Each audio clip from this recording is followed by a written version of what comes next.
Hello बच्चों, आज मैं आप लोगों के लिए काफ़ी इंपॉर्टेंट वीडियो लेके आ चुका हूँ जो आपके आरआरबी एनटीपीसी के लिए काफ़ी हेल्पफुल होने वाला है। इससे आपके काफ़ी क्वेश्चंस रीजनिंग के कवर हो जाएंगे, ये समझिए। क्योंकि जो आपके आरआरबी एनटीपीसी में जो पिछली ईयर में पूछे गए थे क्वेश्चंस, उसी टाइप के क्वेश्चंस आपके फिर डिस्कस किए जाएंगे जो आपके एग्जाम में आने वाले हैं, ये आ सकते हैं। क्योंकि प्रीवियस ईयर के जो क्वेश्चंस पूछे गए थे, देखा गया था जो आपके आरआरबी एनटीपीसी जो आपका एग्जाम हुआ था आरआरबी एनटीपीसी का, उसमें जो क्वेश्चन पूछे गए थे एनटीपीसी 2016 में जो क्वेश्चन पूछे गए थे, देखा गया तो वही हू बहू आरपीएफ में भी क्वेश्चन उससे बेसिक वैसे आए थे। आरपीएफ एसआई और कांस्टेबल दोनों में पूछे गए थे। कांस्टेबल का चाहे एग्जाम हो आपका, और ग्रुप डी का भी जो एग्जाम हुआ था रेलवे का, वही क्वेश्चन। क्योंकि क्या होता है, जो एग्जाम टीम होती है पूरी सेट करती है, एग्जाम करती है, जो सेट करती है पेपर को, तो वही मतलब टीम आपका जो एनटीपीसी 2016 का जो किया था वही फिर अब 2019 का भी करेगी सेट। वही जिसने आरपीएफ का सेट किया था वही आपका फिर ये सेट करेगी। तो इसलिए क्वेश्चंस आने की ज़्यादातर संभावना यही होती है कि जो आपके एक बार आ चुके तो फिर से वही क्वेश्चंस आएंगे। लेकिन बस आपको क्या करना है, तैयारी करनी है बिल्कुल सही से। और आपने अगर अभी तक चैनल को सब्सक्राइब नहीं किया तो सब्सक्राइब जरूर कर लीजिए। सब्सक्राइब करने से क्या होगा, जब भी कोई मैं नया वीडियो अपलोड करूंगा तो आपको सबसे पहले नोटिफिकेशन सबसे पहले मिलता रहेगा। तो इसलिए सब्सक्राइब करिए। और आपके उसके बाद एक बेल आइकन दिखेगा, बेल आइकन पर भी क्लिक कर देना। उससे क्या होगा, आपको नोटिफिकेशन सबसे पहले आ जाएगा। और अनअकैडमी पर भी मैंने कई सारे लेसन अपलोड किए हैं, उसका लिंक डिस्क्रिप्शन बॉक्स में मैंने दे रखा है, वहाँ पे जाइए। वहाँ पे भी कई सारे लेसन जीके के कई सारे टॉपिक अपलोड किए, वो देखिए जाके। अब चलो जैसे क्वेश्चन देख लेते हैं, जो कि बिल्कुल सिंपल क्वेश्चन इसमें लिखा हुआ है। आप लोग देखो क्या करेंगे, जब भी मैं आपके साथ क्वेश्चन डिस्कस करूंगा, आपके साथ जब भी मैं डिस्कस करता हूँ क्वेश्चन, तो आप लोग खुद अपने मन में लगाइए वो क्वेश्चन, मन में लगाएंगे। फिर मतलब मन में लगाइए या पेन में लगाइए, कॉपी कैसे भी लगाइए क्वेश्चंस को। फिर क्या करूंगा, मैं आपको बताऊंगा, वीडियो पॉज करके आप खुद सॉल्व करिए, फिर देखिए आपका सही होता है कि गलत होता है, ये सारी चीज़ें चेक करिए, तभी आपकी मजबूत हो पाएगी रीजनिंग, ना तो नहीं हो पाएगी। अब जैसे इसमें बताया जा रहा है कि 415 को क्या लिखा जाता है, मिल्क इज हॉट, ये लिखा जाता है मिल्क इज हॉट। और 18 को लिखा जाता है हॉट सूप, लिखा जाता है हॉट सूप। और यहाँ पे क्या है आपके लिए लिखा गया, 895 को लिखा जाता है soup is brown, word number will be indicate to the word brown. अब ये बताया गया कि ब्राउन के लिए कौन सा वर्ड इंडिकेट किया गया, ये बताया गया है। अब देखिए इसमें ज़्यादा सोचने की ज़रूरत है ही नहीं। अब ये करने की ज़रूरत नहीं है, जैसे आप लोग बहुत से लोग करते 415 लिखोगे, फिर लिखोगे मिल्क मिल्क इज हॉट, इस तरीके से लिखोगे आप लोग, पहले बहुत से लोग लिखेंगे। और फिर आप लोग क्या करेंगे, 18 लिखेंगे। 18 को लिखने के बाद क्या लिखोगे, सूप, नहीं हॉट सूप लिखोगे, हॉट सूप लिखोगे इस तरीके से। जो गलत कर रहे होगे, टाइम बर्बाद कर रहे होगे। फिर लिखोगे आप लोग 8 9 5 बराबर soup, SOUP is brown, BROWN। फिर आप मैच करोगे यहाँ पे कि 5 के लिए क्या दिया गया, इसमें कौन कॉमन है, इसमें 5 कॉमन है, यहाँ पे भी नीचे भी 5 कॉमन है 5 नीचे। फिर देखोगे इसमें ऊपर क्या कॉमन है, ऊपर एज कॉमन है, तो एज को भी ब्रैकेट में ऐसे कर दोगे, इसमें बंद कर दोगे। फिर क्या करोगे यहाँ पे, और यहाँ पे देखोगे एक के साथ क्या कॉमन आ रहा है, एक यहाँ कॉमन कहीं नहीं मिल रहा, एक यहाँ पे मिल रहा है कॉमन, तो ये वाला गोला कर दिया, ये भी एक कॉमन मिल रहा है। तो देखोगे एक यहाँ पे कॉमन क्या हो रहा है, यहाँ पे चीज़ें कौन सी कॉमन हो रही है, तो देखो यहाँ पे हॉट कॉमन हो रहा है, यहाँ पे भी हॉट कॉमन हो रहा है।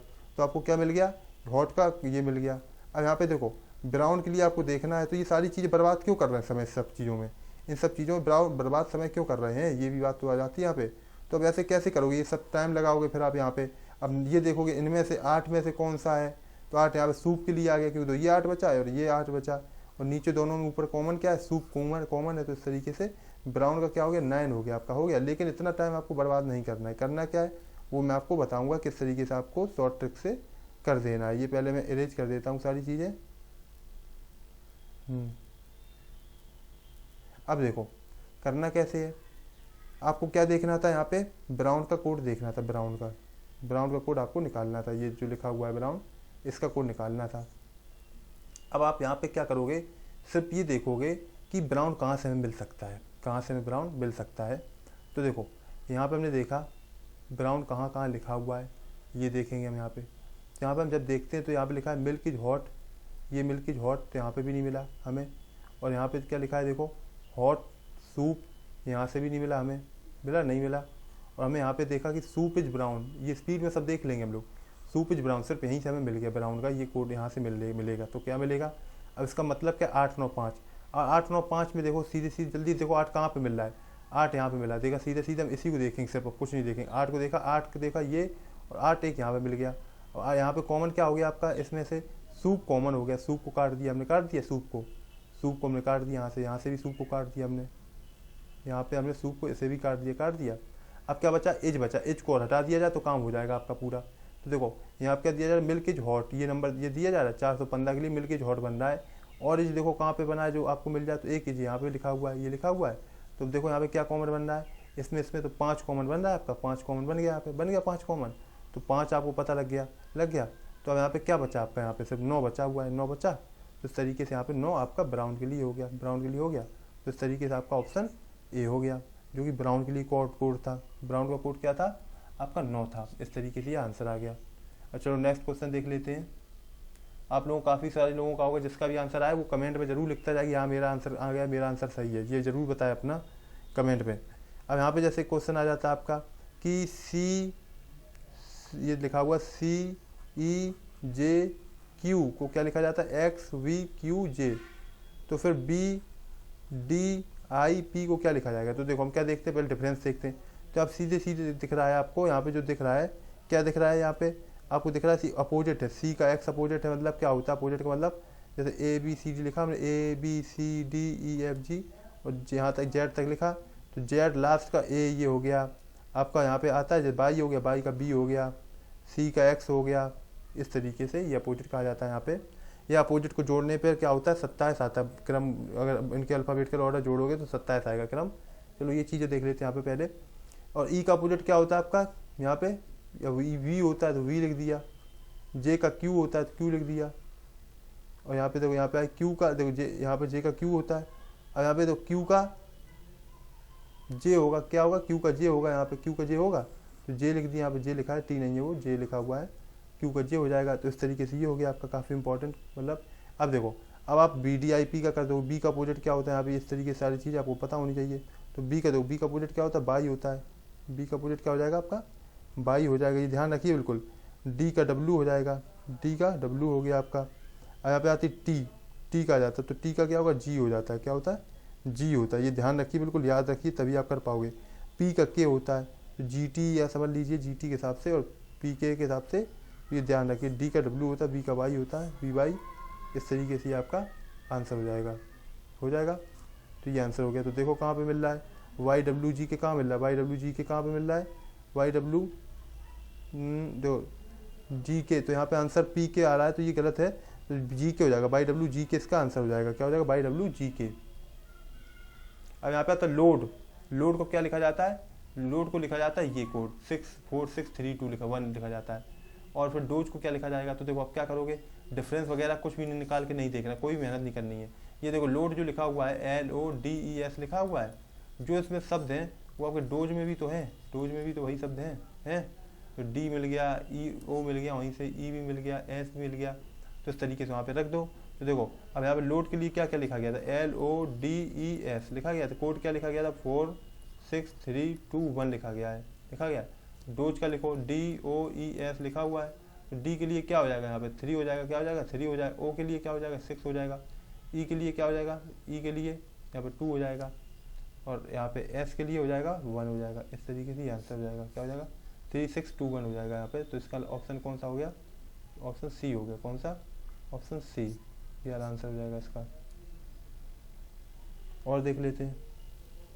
अब देखिए एक चीज़ मैं आपको बता दूं, जैसे कि रेलवे जो आपका एग्ज़ाम हुआ था NTPC का हुआ था 2016 में, ग्रुप डी का जो अभी हाल में हुआ था, उनकी आंसर की आपको मैंने मर्ज करके दी है। और आपकी RPF के कुछ क्वेश्चन होंगे जो मैंने टाइप करके लिखे हुए हैं, काफ़ी इंपॉर्टेंट है। और एक्स्ट्रा 1 लाइन लगभग 1600 पेज की PDF है, उसे डाउनलोड कर लीजिए, लिंक में डिस्क्रिप्शन बॉक्स में दिया रखा है। काफ़ी हेल्प भी मिलेगी आपको इससे, इस किताब को डाउनलोड करके। आपकी बहुत कुछ इसमें क्वेश्चन मिल जाएंगे, बहुत इंपॉर्टेंट क्वेश्चन आपको इससे मिल जाएंगे। यहाँ पे लिखा हुआ है राम फेसिंग साउथ। राम कहाँ देख रहा है, साउथ की ओर देख रहा है। He turn right and walk 40 metre. वो कहाँ पे राइट लेता है, राइट में। अब उसका राइट कहाँ पे होगा, जब साउथ की ओर देख रहा है ये, तो राइट किस साइड होगा, इस साइड होगा। तो राइट ले लेता है, 40 मीटर चलता है, वो चलता है। यहाँ से चला है वो, यहाँ से, ये ना सोचना कि यहाँ से चला, ये यहाँ से नहीं चला है। अब then he turn right again, फिर से वो राइट ले लेता है, फिर वो राइट ले ली, वहाँ पे ले लिया उसने, इस तरीके से ले लिया राइट, और 20 किलोमीटर फिर चला वो। Then he turn left again, फिर वो लेफ्ट ले लेता है, लेफ्ट साइड हो जाएगा। और फिर कितना चलता है, 20 मीटर चलता है। ही टर्न राइट और and then turning right 40 metre, फिर से वो 40 मीटर राइट मुड़ता, तो ऐसे हो जाएगा 40 metre. Then he turn right again and walk 120, फिर से वो राइट टर्न ले लेता है और 120 चलता है। In which direction is he from the direction, मतलब पहले जहाँ पे था उससे अब किस डायरेक्शन में हो गया है, तो इस डायरेक्शन में हो गया है। अब देखा जाएगा, तो अब यहाँ पे अगर ऐसे बना दो ये इस तरीके से तो किस साइड हो जाएगा, नॉर्थ और ईस्ट हो जाएगा। क्या हो जाएगा, नॉर्थ ईस्ट, इसका डायरेक्शन हो जाएगा नॉर्थ ईस्ट, आंसर हो जाएगा इसका क्या हो जाएगा, नॉर्थ ईस्ट। अब ये देखो, जैसे रजत गो टूवर्ड्स ईस्ट, यहाँ पे बताया जा रहा है ईस्ट की ओर जाता है, ईस्ट की जहाँ पे, तो अब यहाँ पे लिखना चाहिए था 5 किलोमीटर, क्या लिखना चाहिए था, 5 किलोमीटर लिखना चाहिए था, जो आपका लिखा हुआ है यहाँ पे ये 5 किलोमीटर लिखना चाहिए था, ईस्ट की ओर जाता है 5 किलोमीटर। चलो मैं मान लिया 5 किलोमीटर चला गया। And then it take a turn to the south west की ओर ये टर्न ले लेता है, कितना, और 12 किलोमीटर चलता है। साउथ वेस्ट मतलब कहाँ पे हो जाएगा, इस साइड हो जाएगा, 12 किलोमीटर चलता है ये, 12 किलोमीटर। अब क्या कहा जा रहा है यहाँ पे कि he again take turn toward the north, फिर से वो नॉर्थ की ओर चलता है, और कितना चलता है, 12 किलोमीटर चलता है, कितना, 12 किलोमीटर चला दिया इसे नॉर्थ की ओर, 12 किलोमीटर चल गया with respect to the point where he started. 12 kilometre चला। And take it toward the north west. अब देखो यहाँ पे, देखो क्या हुआ था, साउथ वेस्ट की ओर, यहाँ पे क्या हुआ, ही टर्न साउथ वेस्ट चला। He again take the toward north west था, अच्छा ये नॉर्थ वेस्ट किया गया था, नॉर्थ और वेस्ट दिया गया था, तो गलत मैंने चल दिया यहाँ पे, तो इस तरीके से ये नहीं चलेगा। यहाँ पे कैसे चलेगा, ये इस तरीके से चलेगा, नॉर्थ वेस्ट और 12 किलोमीटर था, तो इस तरीके से चलेगा, इस तरीके से चलेगा, ये इस तरीके से यहाँ पे चलेगा, तो ये इस तरीके से हो गया यहाँ पे। With respect to the point from where he started, अब यहाँ पे कहाँ से उसने स्टार्ट किया था और कहाँ पे पहुँच गया, ये बताना है आपको, कहाँ से स्टार्ट किया था और कहाँ पे पहुँच गया। तो ये इसने यहाँ से स्टार्ट किया था, पहुँच यहाँ पे गया है, कहाँ पे, ये देखो इन द ईस्ट, कहाँ पे, इन द ईस्ट नहीं, यहाँ पे लेफ्ट हो जाएगा, तो बेस्ट हो जाएगा, कहाँ पे, इन द बेस्ट हो जाएगा ये, with the respect of the following, तो यहाँ से इसके अकॉर्डिंग ये बेस्ट में हो जाएगा। तो यही कुछ क्वेश्चन थे जो मैं आपके साथ लेके आया था, काफ़ी इंपॉर्टेंट क्वेश्चन थे, और भी मैं लेके आऊँगा काफ़ी इंपॉर्टेंट क्वेश्चन जो आपके लिए काफ़ी हेल्पफुल होंगे। तो ये आपका ऑप्शन भी हो जाएगा यहाँ पे, जो काफ़ी इंपॉर्टेंट क्वेश्चन होंगे मैं फिर से लेके आऊँगा। बस आप लोग यहाँ पे इसे वीडियो शेयर करिए, देखिए लाइव, सब्सक्राइब नहीं किया सब्सक्राइब करिए, और अनअकैडमी जो मैंने वीडियो अपलोड की वो भी देखिए जाके, आपको काफ़ी हेल्प मिलेगी। थैंक यू, जय हिंद, जय भारत।